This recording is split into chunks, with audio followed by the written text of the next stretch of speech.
Quand elle ouvrit la bouche, le silence dans cette pièce devint si dense que vous pouviez le sentir pressé contre votre peau. Les deux policiers qui, quelques secondes auparavant, se moquaient d'elle comme des hyènes au-dessus d'une proie blessée sentirent leur sourire se figer, leurs estomacs se transformer en plomb. Car la femme menottée à cette chaise métallique venait de prononcer 3 mots. Est-ce qui détruirait leur carrière et exposerait un réseau de corruption si profond que le pays tout entier tremblerait. Mais pour atteindre ce moment, il avait fallu traverser un enfer qu'aucune femme ne devrait endurer. La salle d'interrogatoire sentait la peur et les produits chimiques bon marché. Les lumières du plafond bourdonnaient de ce bruit qui perce le cerveau après des heures d'exposition. Diana Romero restait immobile, menottée à une chaise en acier au centre de cette pièce sans fenêtre. Sa robe couleur vin, qu'elle avait soigneusement choisie ce matin-là pour une réunion importante, était maintenant effet. Ouassée et tachée. Le maquillage qu'elle avait appliqué avec précision avait coulé en lignes sombres sur ses joues, non par faiblesse, mais par une fureur si profonde qu'elle faisait vibrer chaque atome de son corps. 36 ans, cheveux noirs ramenés en ce qui fut autrefois un chignon élégant, des yeux qui avaient vu trop d'injustice pour être comptés, et cette dignité inébranlable qui ne se forge qu'en affrontant des monstres vêtus de costumes d'autorité, personne dans cette pièce ne savait qui elle était vraiment, et cette erreur était sur le point de leur coûter absolument tout. Regardez-moi ça, la voix de l'agent Hector Thor remplit l'espace comme du poison répandu. La demoiselle élégante s'est avérée n'être qu'une vulgaire voleuse à l'étalage. Qu'est-ce qui s'est passé, princesse? Les chaussures de marque ne rentrent pas dans ton budget de femme de ménage. Son partenaire, l'agent Javier Ruiz, laissa échapper un rire qui rebondit sur les murs nus. Il était plus jeune, avec des cicatrices visibles sur les phalanges et cette arrogance de celui qui croit que l'insigne le rend intouchable. Ces femmes sont toujours les mêmes, cracha-t-il en tournant autour de Diana comme un prédateur évaluant son prochain repas. Elles mettent leurs robes empruntées. Parlent comme si elles avaient fait des études, mais au fond, elles sont toutes pareilles, voleuses, menteuses des rats. Diana serra la mâchoire si fort que ses dents grincèrent. Chaque mot était un couteau qui s'enfonçait entre ses côtes, non pas parce qu'elle se souciait de ce que ces hommes sans avenir pouvaient penser, mais parce qu'ils représentaient exactement tout ce qu'elle combattait depuis 11 ans, le préjugé systémique, la discrimination institutionnalisée, l'abus de pouvoir enveloppé dans un uniforme BL. Je n'ai rien fait de mal, sa voix était contrôlée malgré le métal qui lui coupait les poignets. Vous commettez une erreur qui va vous hanter le reste de vos vies. Une erreur, Hector se pencha vers elle, envahissant son espace personnel avec une intention délibérée. Son haleine sentait le café rance et les cigarettes. Nous avons des témoins qui vous ont vu quitter Joya Imperial avec de la marchandise que vous n'avez pas payée. Nous avons des preuves. La seule chose que vous avez, ce sont des excuses et une très jolie robe. Javier ajouta, avec un sourire qui distillait un mépris pur, sûrement volé aussi. Combien de magasins avez-vous visités aujourd'hui avant de vous faire finalement prendre?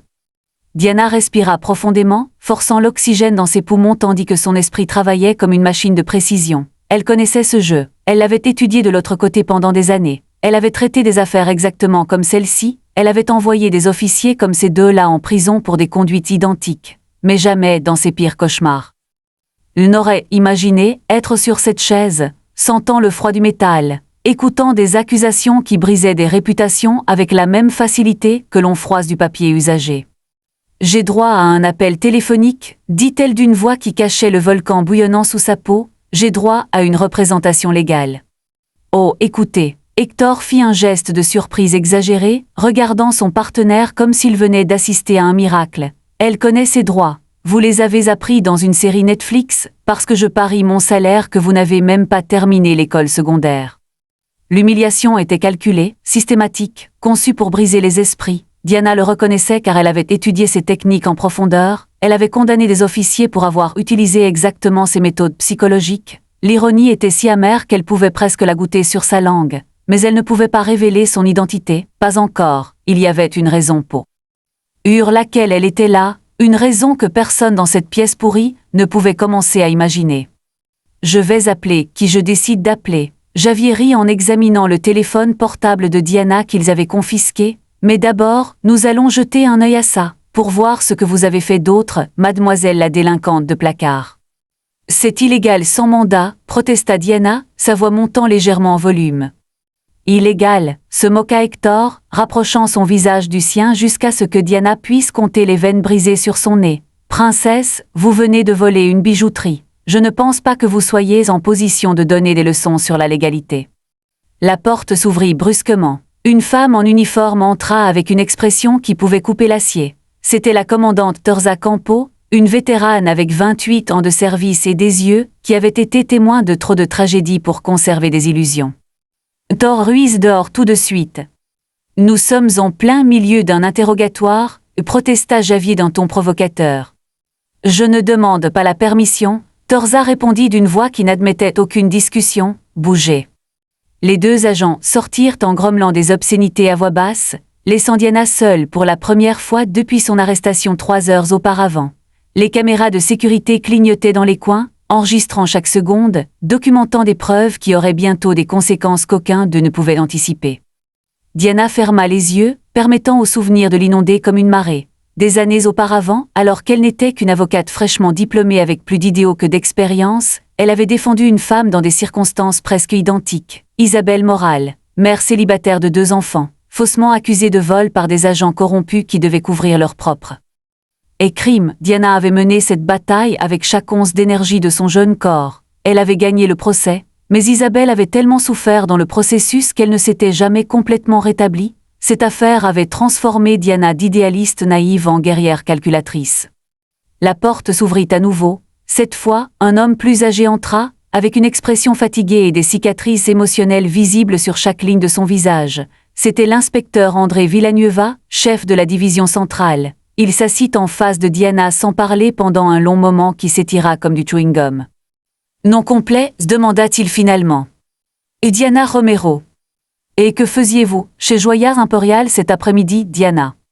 Elle le regarda droit dans les yeux sans ciller. « J'achetais un cadeau d'anniversaire, j'ai payé avec ma carte de crédit, vous pouvez le vérifier en 5 minutes. »« Nous l'avons déjà fait, » répondit André, et quelque chose dans son ton fit battre le cœur de Diana plus vite.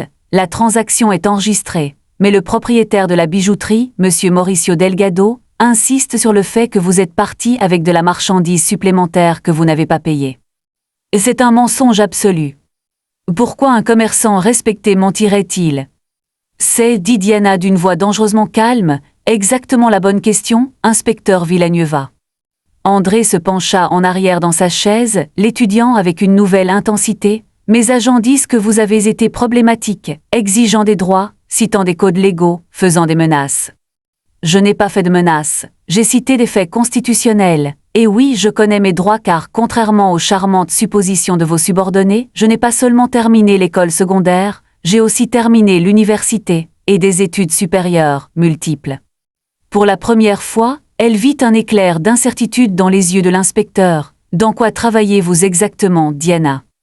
Elle sourit, mais il n'y avait aucune joie dans cette expression, seulement de la glace. Pourquoi ne me permettez-vous pas de passer mon appel téléphonique et vous le découvrirez vous-même ? La tension dans la pièce était si dense qu'on aurait pu la couper avec une scie. André avait survécu des décennies dans le département en étant observateur. Et quelque chose chez cette femme lui hurlait qu'il y avait plus de couches dans cette histoire que ce que la surface révélait. « Vous avez 5 minutes, dit-il finalement, faisant glisser un téléphone sur la table métallique. Diana prit l'appareil avec des mains menottées. Elle composa un numéro qu'elle connaissait par cœur. Il sonna 3 fois avant qu'une voix professionnelle ne réponde. « Bureau de la présidente du tribunal suprême de justice, en quoi puis-je vous aider ? C'est Diana Romero, code d'urgence, justice aveugle.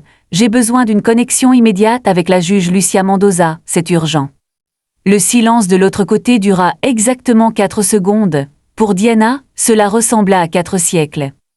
Connexion immédiate, juge Romero.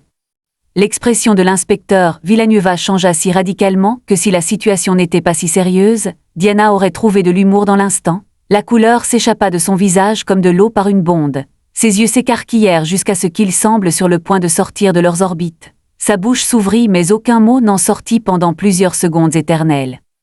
« Juge Romero » bégaya-t-il finalement, sa voix montant de 3 octaves. Diana ne répondit pas car à cet instant, la voix de Lucia Mendoza remplit la ligne, apportant avec elle le poids de décennies d'autorité judiciaire incontestable.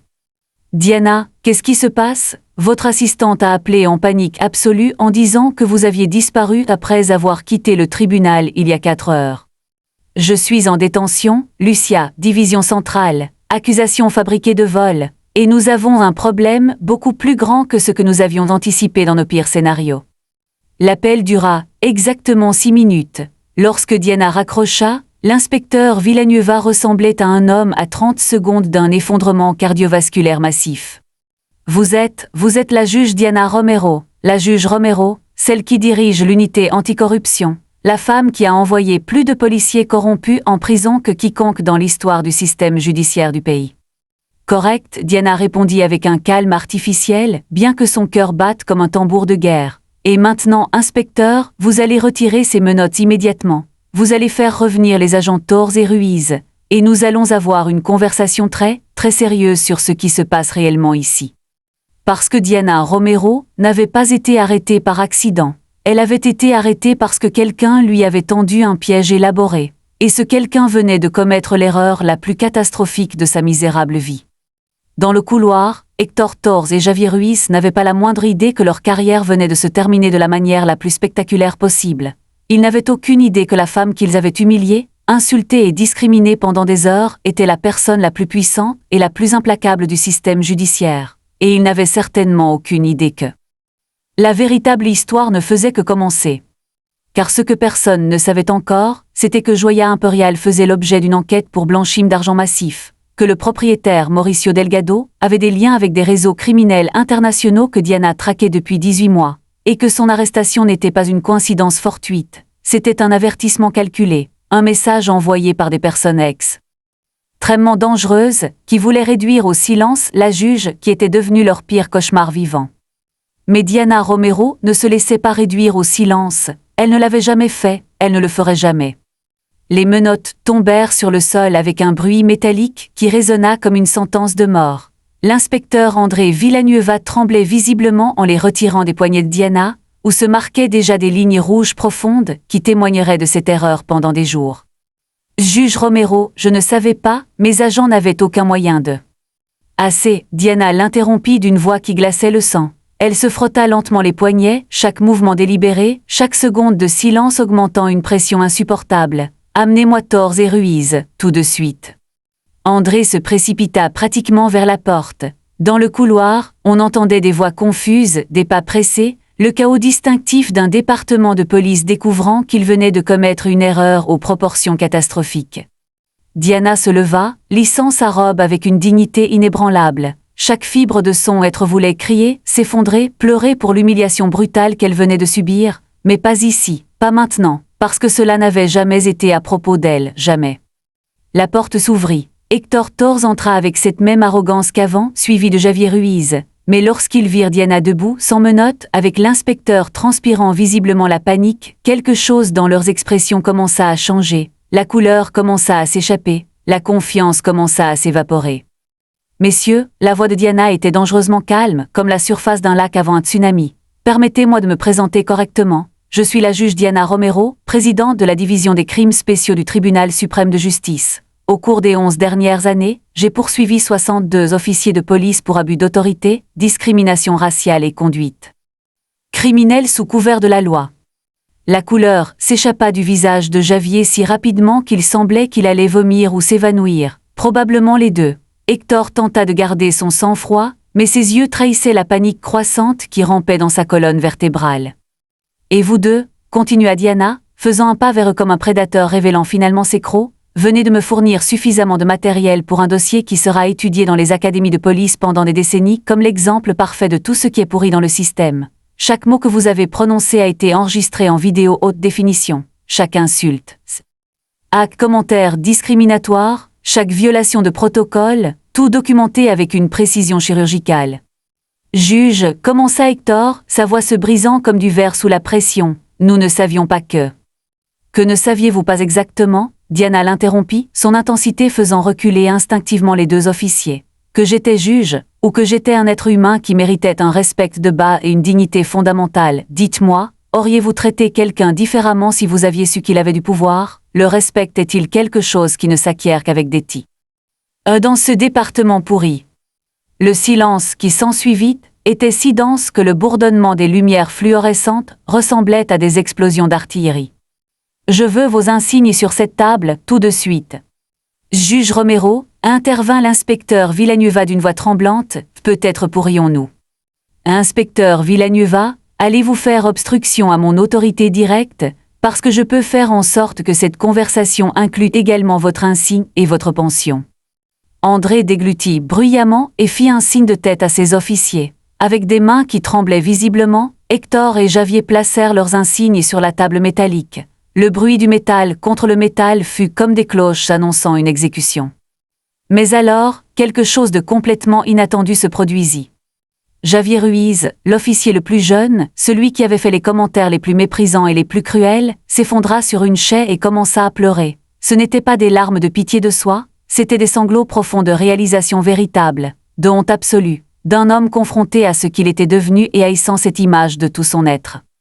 Ma cousine Germaine, sa voix sortait hachée entre des sanglots qui secouaient son corps. Il y a 6 ans, elle a été injustement arrêtée, ils l'ont traitée exactement comme je vous ai traité, ils l'ont humiliée publiquement, ils l'ont détruite émotionnellement, elle ne s'est jamais complètement rétablie, elle a abandonné ses études universitaires, elle a abandonné ses rêves, et moi, j'ai juré à ses funérailles, il y a 2 ans, que je ne serais jamais comme ces officiers qui l'avaient blessée si profondément. Il se couvrit le visage des 2 mains, mais les larmes continuaient de s'échapper entre ses doigts. Mais je suis devenu eux. Je suis devenu exactement ce que j'avais juré de combattre, je suis devenu le monstre. Diana sentit quelque chose bouger dans sa poitrine, une fissure dans l'armure de fureur qu'elle avait construite. Elle reconnaissait cette douleur car elle l'avait vue auparavant dans les yeux des victimes qu'elle avait aidées, dans les familles qu'elle avait représentées, le cycle vicieux du mal qui se perpétuait de génération en génération comme une malédiction héritée. « Comment s'appelait ta cousine ?» demanda-t-elle d'une voix plus douce. « Carolina Ruiz. » Le nom frappa Diana comme un marteau. Carolina Ruiz. Elle connaissait ce nom. Cette affaire était passée sur son bureau des années auparavant. Un de ces dossiers qu'il avait tenu éveillé pendant des nuits interminables à se demander ce qu'elle aurait pu faire différemment. J'ai essayé de l'aider, dit Diana lentement, chaque mot pesant des tonnes. Elle est arrivée trop tard entre mes mains. Quand j'ai finalement obtenu l'accès au dossier complet, les officiers responsables avaient déjà été transférés dans d'autres divisions. Les preuves clés avaient mystérieusement disparu. Javier leva les yeux, rouge et gonflé. « Vous avez essayé d'aider Carolina. Elle m'a parlé d'une avocate qui avait posé des questions, qui avait tenté de rouvrir son dossier. J'ai essayé, j'ai échoué, et cet échec m'a hanté chaque putain de jour depuis. » L'honnêteté brutale de ces mots emplit la pièce comme un épais brouillard. Hector Torres observait la scène, sa propre armure d'arrogance s'effondrant pièce par pièce. « Juge, parla-t-il finalement, sa voix à peine un murmure rauque. J'ai une fille adolescente. Chaque jour, elle fait face à la discrimination dans son école à cause de ses origines, des gens qui la jugent sans la connaître, qui supposent des choses à son sujet en se basant uniquement sur des apparences. Superficielles, et moi, je hais profondément ces gens. » Il s'arrêta, la réalisation le frappant comme un train de marchandises. « Mais aujourd'hui, j'ai été exactement cette personne. Aujourd'hui, j'ai été celui qui a discriminé sans connaître, qui a jugé en se basant sur des stéréotypes ignorants. Je suis devenu tout ce que je déteste. » Diana les observa tous les deux, et quelque chose d'extraordinaire se produisait, quelque chose qu'elle avait appris pendant des années dans les tribunaux en étudiant des affaires impossibles. La vraie justice n'était pas seulement une punition mécanique, c'était une transformation humaine. La justice, dit Diana, sa voix perdant une partie de sa dureté coupante, n'est pas simplement une vengeance institutionnalisée, c'est une restauration, c'est prendre ce qui est brisé et le reconstruire mieux qu'il ne l'était avant le dommage. Elle s'approcha de la petite fenêtre de la pièce, observant le ciel s'obscurcir progressivement au-dessus de la ville. Mon arrestation aujourd'hui n'était pas accidentelle. Quelqu'un m'a tendu un piège élaboré. Et vous deux, sans le savoir, avez été des outils dans un plan beaucoup plus grand et plus dangereux. L'inspecteur Villanueva s'avança. Que voulez-vous dire, la bijouterie? Joya Imperial fait l'objet d'une enquête fédérale pour blanchiment d'argent international. Le propriétaire, Mauricio Delgado, a des liens profonds avec l'organisation criminelle connue sous le nom de la Red del Pacifico, le réseau du Pacifique. Je construis un dossier contre eux depuis 18 mois. Ma présence dans ce magasin aujourd'hui n'était pas un hasard. Je suivais une piste spécifique. De notre enquête sous couverture. Diana se tourna pour leur faire face directement. Quelqu'un savait que je serais là. Quelqu'un a orchestré cette fausse arrestation. Et non seulement pour m'humilier personnellement, bien que cela ait été un bonus sadique pour eux, c'était pour me discréditer publiquement avant que je puisse témoigner dans un procès qui commence dans exactement 12 jours. « Quel procès ?» demanda André d'une voix tendue. « Le procès contre 14 membres de haut rang de la Red del Pacifico. l'organisation criminelle la plus grande et la plus violente de l'hémisphère occidental. J'ai passé des années à accumuler des preuves contre eux. Et maintenant, avec cette arrestation entachant mon dossier, ma crédibilité en tant que témoin principal est potentiellement compromise. C'était le véritable objectif. L'ampleur de ce qu'elle disait les frappa comme une avalanche, mais Diana n'avait pas terminé. Et il y a autre chose que vous devez comprendre complètement. Sa voix gagna une intensité qui fit que tout le monde dans la pièce se pencha inconsciemment en avant. J'ai des preuves solides de corruption policière systémique, des officiers qui sont sur la liste de paix de la Red del Pacifico, des agents qui fabriquent des arrestations, qui perdent des preuves commodément, qui intimident des témoins, qui détruisent la vie de personnes innocentes pour protéger des empires criminels. Elle marcha lentement autour de la table, comme une professeure donnant la leçon la plus importante de leur vie. Comprenez-vous ce que signifie mon arrestation d'aujourd'hui? Ce n'était pas seulement à propos de moi, c'était une démonstration de pouvoir. Un message clair qui dit « Nous pouvons toucher même une juge du tribunal suprême. Personne n'est en sécurité. » Elle s'arrêta, laissant ses mots s'enfoncer profondément. Et s'ils peuvent me toucher, moi, avec tout mon pouvoir institutionnel, avec toutes mes relations, avec toute ma protection légale, ils peuvent toucher n'importe qui, chaque mère qui travaille, chaque père immigrant, chaque personne sans pouvoir, sans relation, sans voix, sans protection. Les larmes commencèrent finalement à couler sur les joues de Diana, mais elle ne les essuya pas. Elle les laissa tomber comme un témoignage visible du coût humain de tout cela. Pendant 11 ans, j'ai vu des affaires exactement comme la mienne de l'autre côté de la salle d'audience. J'ai vu les cicatrices psychologiques permanentes qu'elles laissent. J'ai réconforté des familles complètement détruites par des arrestations injustes. Mais jamais avant aujourd'hui, je n'avais complètement compris la douleur, l'humiliation, le sentiment d'impuissance absolue. Elle s'approcha directement de Javier, qui avait toujours des larmes qui coulaient sur son visage. « Ta cousine Carolina, dis-moi en toute honnêteté, s'est-elle déjà complètement remise de ce qu'ils lui ont fait ?» Javier secoua la tête, incapable de parler pendant un moment. Finalement, il murmura « Jamais, elle vivait avec notre grand-mère. Elle avait de graves crises de panique chaque fois qu'elle voyait des uniformes de police. Elle a perdu des années entières de sa vie. Et moi, j'ai fait exactement ce qu'ils lui ont fait, exactement. » « Et qu'allez-vous faire à ce sujet ?» demanda Diana, non pas avec cruauté mais avec un défi sincère qui exigeait une véritable réponse.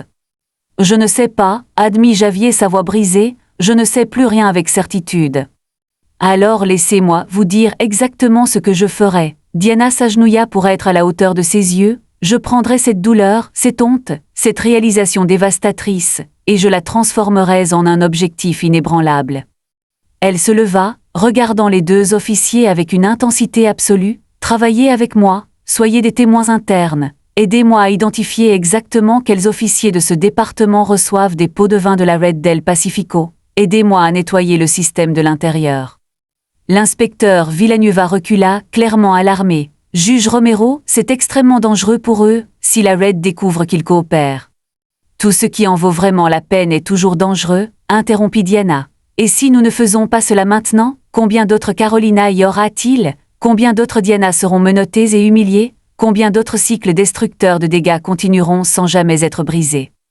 Javier s'essuya le visage avec le dos de sa main, puis il se leva, redressant son dos. « je ferai tout ce qu'il faut pour compenser ce que j'ai fait aujourd'hui, pour honorer la mémoire de Carolina. » Hector se leva aussi. « Ma fille mérite de grandir dans un monde meilleur, un monde où des officiers comme l'homme que je suis devenu aujourd'hui n'existent pas, je suis partant. » Diana hocha la tête, ressentant quelque chose qu'elle n'avait pas ressenti depuis des heures, un espoir véritable. Mais avant qu'elle ne puisse répondre, la porte s'ouvrit brusquement. Une jeune femme en uniforme de technicienne de scène de crime entra avec une expression d'urgence absolue. « Inspecteur Villanueva, nous avons un problème critique. Les enregistrements de sécurité de Joyas Imperial. Quelqu'un les a tous effacés, de 2 heures avant le prétendu vol jusqu'à maintenant, complètement disparus. » Diana et André échangèrent des regards lourds de sens. « Ce n'était pas un prétendu vol, » dit Diana d'une voix ferme. « Ça ne l'a jamais été. C'était une opération méticuleusement planifiée. » La technicienne de scène de crime continua, sa voix tremblant légèrement. « Et il y a quelque chose de plus inquiétant. Monsieur Mauricio Delgado, le propriétaire de Joyas Imperial, ne s'est pas présenté pour donner sa déclaration formelle requise. Nous l'avons cherché à sa résidence, dans son commerce. Il a complètement disparu. » « Bien sûr qu'il a disparu, » répondit Diana sans surprise visible. « Il a rempli sa fonction parfaitement. Il m'a mise en garde à vue. Il a entaché ma réputation publiquement. Maintenant, il est en route pour un endroit où nous ne pourrons pas l'atteindre facilement. À moins que, parla soudain Hector, sa voix gagnant en détermination, à moins que nous ne sachions exactement où chercher. Tous les yeux se tournèrent vers lui. Il y a 4 mois, continua Hector, son esprit travaillant clairement rapidement, nous avons arrêté un informateur mineur. Il parlait de manière obsessionnelle de propriétés sûres que la Red del Pacifico maintenait pour des opérations sensibles. Je pensais qu'il délirait à cause des drogues, mais il a spécifiquement mentionné une hacienda à la périphérie de la ville. Il a dit que c'était là. Qu'il cachait les personnes qui devaient disparaître temporairement de la vue du public. Où est ce rapport d'arrestation ? Demanda Diana avec une urgence croissante. Je l'ai classé dans la base de données standard. Personne ne l'a suivi parce que... Hector s'arrêta, une horrible compréhension éclairant son visage. Parce que quelqu'un ici dans ce bâtiment s'est probablement assuré activement qu'il ne le soit pas. André dit amèrement, regardant autour de son propre bureau comme s'il le voyait pour la première fois depuis des décennies. Combien d'autres rapports cruciaux sont enterrés dans nos archives à prendre la poussière? Des douzaines, admis Javier d'une voix creuse, peut-être des centaines. On nous a toujours dit de donner la priorité à certaines affaires spécifiques par rapport à d'autres. Nous n'avons jamais remis en question pourquoi ces priorités existaient. Diana sentit la rage se mêler à une détermination d'acier dans ses veines. Alors, voici exactement ce que nous allons faire. Inspecteur Villanueva, j'ai besoin d'un accès complet et immédiat à tous les dossiers d'affaires non résolus des 5 dernières années. La technicienne de scène de crime ici. Carla Benité, se présenta la jeune femme. Carla, j'ai besoin d'une analyse médico-légale détaillée de toutes les communications qui sont entrées et sorties de ce département aujourd'hui, chaque appel, chaque message, chaque email. Et vous deux, désignat Hector et Javier avec une détermination de fer, vous allez m'emmener à cette hacienda tout de suite. Juge, c'est trop dangereux, protesta André, si la Red del Pacifico est vraiment impliquée à ce niveau. Alors nous devons agir immédiatement avant qu'il ne déplace Delgado vers un autre endroit, interrompit Diana. Chaque minute que nous perdons à discuter est une minute de plus où il s'éloigne de notre portée. La détermination, dans sa voix, était complètement inébranlable, mais à l'intérieur, Diana ressentait de la peur, une vraie peur qui rampait dans sa colonne vertébrale, parce qu'elle savait avec une certitude absolue qu'elle était sur le point de franchir une ligne d'où il n'y aurait pas de retour possible. Mais alors, elle pensa à Carolina Ruiz, à Isabelle Moral, à toutes les femmes et tous les hommes qui avaient été écrasés par un système corrompu jusqu'à la moelle, et cette peur se transforma en un objectif ardent. « Allons-y, Grec », ordonna-t-elle d'une voix qui n'admettait aucune discussion. Alors qu'il quittait la salle d'interrogatoire pour la nuit qui tombait sur la ville, Diana Romero ne savait pas que sa bataille ne faisait que commencer, que les prochaines heures l'amèneraient au bord de tout ce qu'elle croyait sur la justice, la vengeance et la rédemption. Mais elle savait une chose avec une certitude absolue, quand le soleil se lèverait à nouveau sur cette ville corrompue, le système ne serait plus jamais le même. Et elle ne dormirait jamais, jamais tranquille tant que les corrompus le feraient.